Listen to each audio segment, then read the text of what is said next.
Hello friends, कैसे हैं आप। मैं सीमा डेमन मेरे इस यूट्यूब चैनल में आपका फिर से एक बार बहुत बहुत स्वागत करती हूं। आज मैं आपको इस वीडियो के अंतर्गत नमक से रिलेटिव बहुत ही महत्वपूर्ण जानकारी दूंगी दोस्तों कि नमक को हमें कहाँ रखना चाहिए और नमक के ऐसे छोटे छोटे उपाय मैं आपको इस वीडियो के अंतर्गत बताऊंगी जिनको करने से आप अपने जीवन की बहुत ही महत्वपूर्ण समस्याओं से निजात पा सकते हैं। तो चलिए आइए जानते हैं दोस्तों नमक के ऐसे महत्वपूर्ण यूजेस और महत्वपूर्ण जानकारियाँ।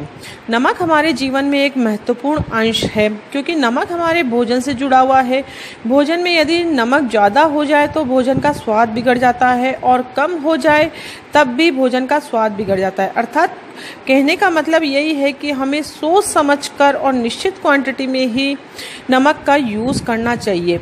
ज़्यादा नमक भी हमारी बॉडी के लिए बहुत नुकसान पहुंचाता है और कम नमक से भी हमें ब्लड प्रेशर की शिकायत होने लगती है। तो कुल मिलाकर नमक का उपयोग बहुत ही सोच समझकर हमें हमारे जीवन में करना चाहिए। इसी प्रकार ज्योतिष शास्त्र में भी नमक का यूज़ किया जाता है विभिन्न प्रकार की समस्याओं से निजात पाने के लिए। सबसे पहला प्रश्न यही उठता है कि नमक को हमें कौन से पात्र में रखना चाहिए। नमक को हमेशा हमें कांच के बर्तन में ही रखना चाहिए और जिस बर्तन में आप नमक रखते हैं उसमें आप 4-5 लौंग रखेंगे तो आपके घर की सुख समृद्धि के लिए वो बहुत ही महत्वपूर्ण सिद्ध होगा दोस्तों। नमक को हमें कभी भी लोहे और स्टील के बर्तन में नहीं रखना चाहिए क्योंकि ज्योतिष शास्त्र के अनुसार लोहे और स्टील के बर्तन को शनि का कारक माना गया है और कोई भी सफ़ेद वस्तु जो होती है जिसका कलर वाइट होता है उसे चंद्रमा तथा शुक्र का कारक माना गया है और चंद्रमा हमारे मन का कारक होता है और शुक्र हमारी सारी सुख सुविधाओं का कारक माना जाता है। यदि अज्ञानतावश हमने हमारे नमक को स्टील व लोहे के पात्र में रख दिया तो आप खुद क्या कर रहे हैं, शनि व चंद्र की युति बना रहे हैं और शुक्र की युति भी बना रही है जो कि एक घातक योग बनाता है। अज्ञानतावश हम स्वयं ही हमारे घर में यह योग खुद बना देते हैं। इसलिए आप अज्ञानतावश ऐसा कोई भी कार्य ना करें जो आपको आपके जीवन में या आपके घर परिवार पर वह घातक सिद्ध हो।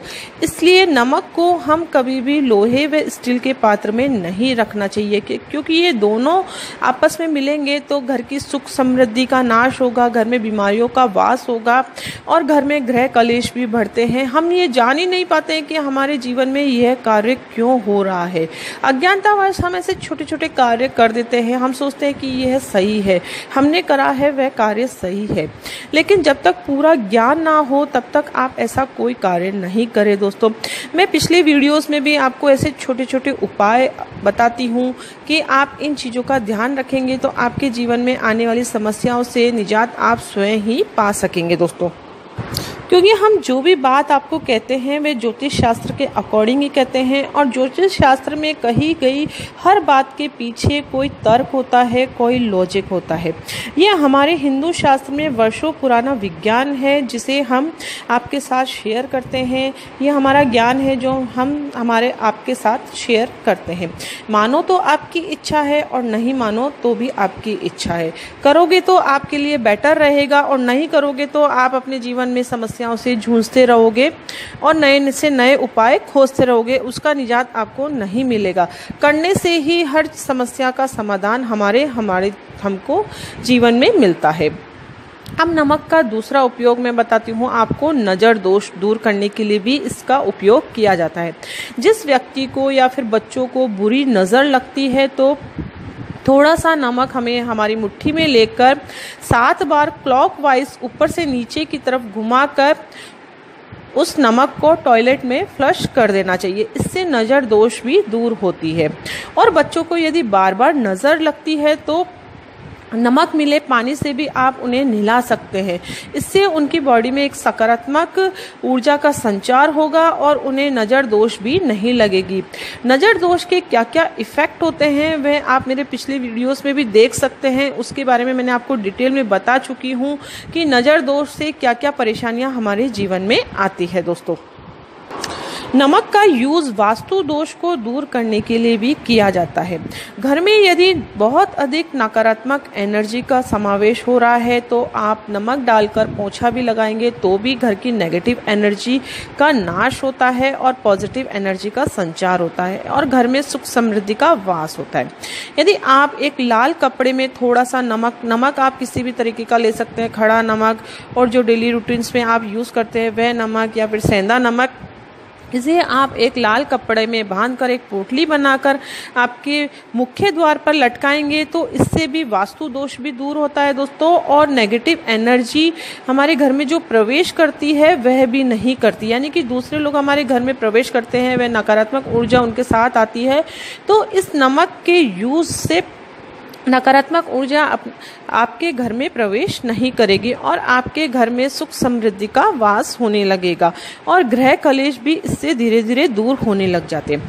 यदि कोई व्यक्ति बहुत अधिक समय से बीमार चल रहा है या बार बार बीमार पड़ता है, बीमारी उनका पीछा ही नहीं छोड़ती है, तो सबसे पहले आप व्यक्ति का सिरहाना, मतलब जहाँ पर वह सोता है उसका सिर मुख पूर्व दिशा की तरफ कर दें, यानी कि उसका तकिया पूर्व दिशा की तरफ रख दें और एक कांच की कटोरी में थोड़ा सा नमक साइड की टेबल पर आप रख देवें।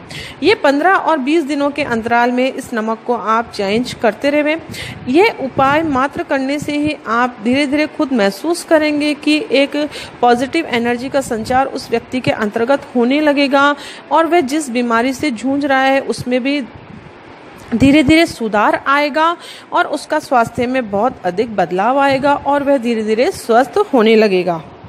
मैं ये नहीं कहती कि आप उसका इलाज छोड़ के खाली उपाय ही करें, उपाय के साथ साथ आप इलाज भी जारी रखेंगे और उपाय भी करेंगे तो स्वास्थ्य में बहुत जल्दी सुधार आएगा और वह व्यक्ति बहुत जल्दी स्वस्थ होगा। इसी तरीके से खाना बनाते समय हमें कभी भी नमक नहीं चखना चाहिए, यानी कि अक्सर हम अज्ञानतावश ये चख लेते हैं कि हमारा खाना अच्छा बना है कि नहीं और हम उस खाने को चख लेते हैं, उससे वह खाना अपवित्र भी हो जाता है और घर की समृद्धि और जिसे हम बरकत कहते हैं उसका भी नाश होता है। अधिकतर हमने ये कार्य हर घरों में करते हुए देखा है कि महिलाएं अक्सर नमक चख लेती है कि प्रॉपर नमक है कि नहीं है।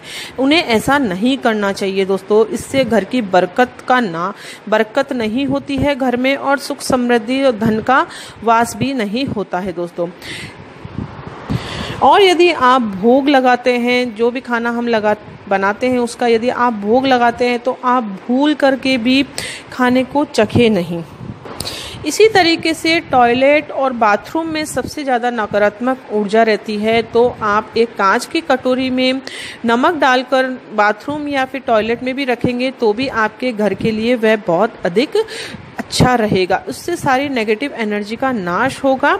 यह उपाय तो आपको करना ही चाहिए और हर 15-20 दिन में इस नमक को चेंज करते रहना चाहिए। इससे घर में पॉजिटिव एनर्जी का संचार होता है और एक शुद्ध वातावरण हमारे घर में मिलता है दोस्तों, और ग्रह कलेश भी दूर होता है, धन का आगमन होता है, माता लक्ष्मी खुश रहती है। जिस घर में सब हंसी खुशी रहते हैं और जिस घर में ग्रह कलेश होता है, नकारात्मक ऊर्जा का वास रहता है, वहाँ पर धन का अभाव होने लग जाता है, यानी कि धन हानि होने लग जाती है। वह किसी भी कारण से होगी, आप कमाते भी अच्छा है लेकिन आपको सुकून नहीं मिलता है, तो आप इन चीज़ों को करेंगे तो आपको पॉजिटिव परिणाम अवश्य मिलेगा दोस्तों।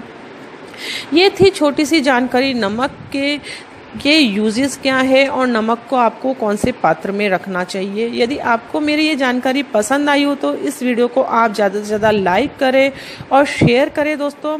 और आपके जीवन में यदि कोई परेशानी हो तो आप मुझे कमेंट्स के द्वारा बता सकते हैं और आप please date of birth, place, time proper लिख के आप कमेंट्स करेंगे तो आप मेरे लिए बेटर रहेगा जवाब देने के लिए, क्योंकि सटीक कुंडली विवेचन तभी हो सकता है जब तीनों चीज़ें प्रॉपर हो। एक भी चीज़ मिस होगी तो मैं आपकी सटीक कुंडली विवेचन नहीं कर पाती हूँ और मुझे रिप्लाई करना पड़ता है कि आप टाइम भेजिए, आप प्लेस भेजिए, आप प्रॉपर लिख के भेजिए। उससे क्या है कि जवाब देने में बहुत अधिक डिले हो जाता है। इसलिए आपके जीवन में यदि कोई परेशानी हो तो आप प्रॉपर टाइम, प्लेस और बर्थ समय लिखकर जरूर भेजें। तो मिलते हैं नेक्स्ट वीडियो में, तब तक